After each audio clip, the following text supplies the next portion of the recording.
Off-season log. We are 20 weeks out from the Texas Pro. This actually is probably my last off-season update log, and it's been a while. It's actually 3 weeks ago I put out my last video, and I'm full of excuses why I haven't talked to you guys. Basically, the Arnold Classic happened, traveled for that, had a week of trying to catch up on work, and then my allergies are terrible now, so I'm on the tail end of that. But I had a hard time even talking, probably even today. You might hear this like kind of nasally sound. Hopefully you don't, and you can manage to power through and listen to me talk like this. But anyway, here we are 3 weeks farther into off season and probably on the tail end of it here. And we'll get into like why this off season is ending here, signs around why it would be, but also I just kind of fit perfectly with my timeline. And that's more so the reason. We're here at the Muscle Factory, San Antonio, Texas, my normal home gym, and I'm doing my push day today, which is a little bit more my chest bias push day. Still start with a lateral raise, so we'll get going and jump into it. Okay, so we're starting with prime lateral raise, like I've been this entire season. So still doing 4 sets here, 3 sets, higher load. My last set I do drop down the load a bit. The thing here, like, let's summarize this whole offseason progress-wise. My program doesn't change drastically. You've probably seen these same workouts for a while. It's just picking movements I connect well with, that I can align myself well with, and progress them up over time. Just get stronger in the areas where you have lagging body parts and overall. So I've seen like pretty substantial progress across the board. It is starting to slow down. Now that doesn't mean is what's cutting off my off-season short here, not at all. For me, so another summary point is I've gone from about 232 when I started this push phase, now 257. Substantial progress, good body weight increase. Basically have run out of timeline is all that it comes down to. So being 20 weeks out, 4 weeks where I can pull back in gear, and 16 weeks of prep, which not a lot of pullback time, but it's kind of what I had to plan out for the phase. As far as health goes, I mean, blood pressure in check. My last labs I looked at 5 weeks ago looked excellent. So that's not really the aspect around it too. It's just more so if I want to get on stage this year, I need to start prepping pretty soon. Otherwise, I just won't have a show to even do. So 16 weeks is Texas, then you basically have 2 months after that before the Olympia. So other last point is that food is getting challenging now to where hunger's not there, which isn't much of an issue, but I don't like force feeding food. That's the point when you really see your waist start increasing. And I have noticed that it's harder to control my waist to a greater degree, and I won't sacrifice on that. So before you keep pushing and notice, you're getting more water retention now, a little bit waist is increasing for the amount of weight that's in turn moving up on the scale. That's probably when it's time to pull back. So those are kind of my things around it. You can see my pics though here. These are some pics just posing, and substantial size. So I'm really excited to pull this down. And I know I'm still pretty lean, but I just want to pull it off slow and make sure I retain a lot of that to stage. So after lateral, moving to prime pec deck fly. So I was still hitting a fly before all my compound pressing movement. For me, it just helps make sure I get enough stimulus to my chest without contribution from triceps and a lot in my delt. And it's helped me in my pressing keep that connection. So that's been really productive and not taken away from progressing my compound lifts either. Now, we talked about training. Let's talk nutrition-wise across this span. Currently, I'm up to 600 grams of carbs on my train days, 340 grams of protein, and 55 grams of fat.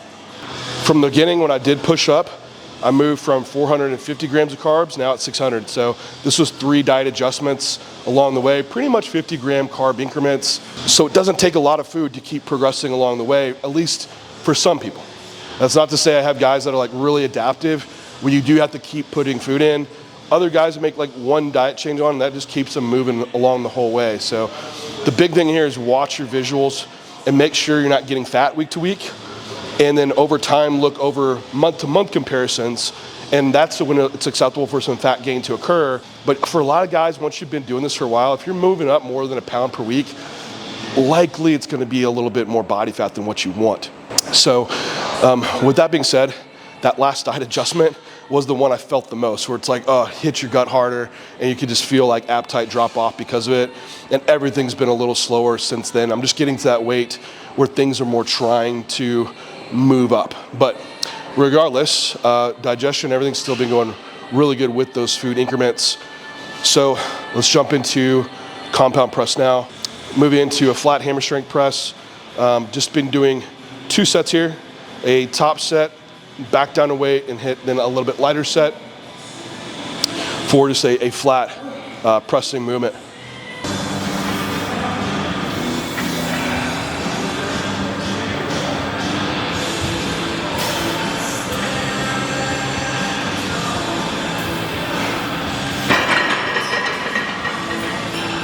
So after the flat press, moving on to incline dumbbell press, hitting 2 sets there, staying that 10 to 15 rep range, staying a little lighter on dumbbells just so I can have like better control of them and also not have to compromise form, like kicking up the heavier dumbbells and the exhaustion that happens around that.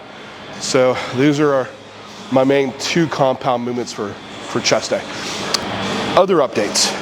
Cardio, I'm saving PEDs for last, so you'll have to tune in to the end. But for cardio, that's been consistent with steps, hitting about 10,000 steps every day. And then cardio has still been my HIIT cardio after my 4 upper body days. So just takes about 12 minutes and do 1 set, about 80 to 90% effort on the bike. Then same thing on the battle ropes. Go back and forth on that for 6 sets. Just the last week I had to stop doing it because of my allergies. I had like congestion in my lungs. There's no way I could do cardio. So today I'm gonna do it, but have to bring my effort back up. And that's where that is. Now for HIIT cardio, I don't think it like keeps you leaner or anything like that necessarily. It's more for the cardiometabolic benefits. So for one, health markers, be better with it, better work capacity, and all that's gonna lead to prolonging the off-season phase. So truly like staying lean in the off-season, it's just about controlling your energy surplus. Simple as that. So whether you're doing it through means of output or also intake combined, of course, is really what determines that in your weekly rate of gain in turn. No magic to HIIT cardio. Just for me, it's more about keeping some degree of health while pushing up, and also making sure we keep training efficient so you're not gassed after your sets on leg day doing squats. All right, so moving on to isolation work. I have added in a front delta raise, so I don't do an overhead shoulder press, and I have wanted to get a little bit more stimulus in the delts, and recovery's been going well. So I just do some alternating sets with the dumbbell front delta raise. And I do a little different, so I am doing more like nearly like a lateral, so it hits a little bit front and side delta as well, just a different part than what I did in my lateral raise off the front end of this session. And then I do alternate it with a prime tricep extension, so do 4 sets on the tricep extension and 3 sets on the front raise. Now, updates on PEDs, what you'd like to know about. So, not to go like fully in depth here, but one switch I made midway through this push phase was I did get some access to some quality primobolan, and so I've replaced 50% of my Masteron with primobolan. For one, I would always use that. I think it has the greatest divorce from androgenicity and the most benign for the same amount of growth that Masteron could offer.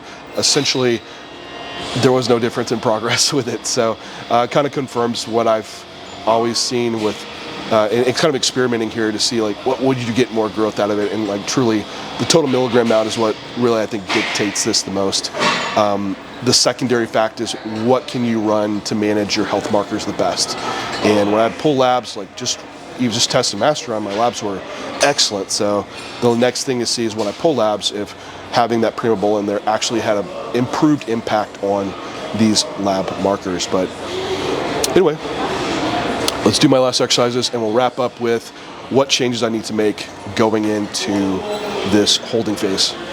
All right, that wraps up the session. So into the workout, just alternate between toe press on the calf, on the leg press, and also rope crunch on the lat pull down station, 4 sets of each. And that's it. That's my push day. Do some cardio after this. Won't film that. You don't want to see that. But anyway, that wraps up. So what we're going to do now is, well, going to hold for a little bit for 4 weeks. Gear comes down, back to a baseline of what I can retain this look and tissue with.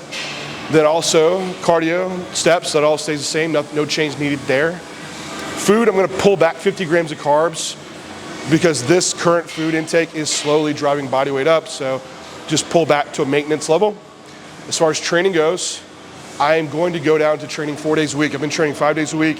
So this is basically this next 4 weeks is try to do what I can do to maintain tissue and prime myself for prep.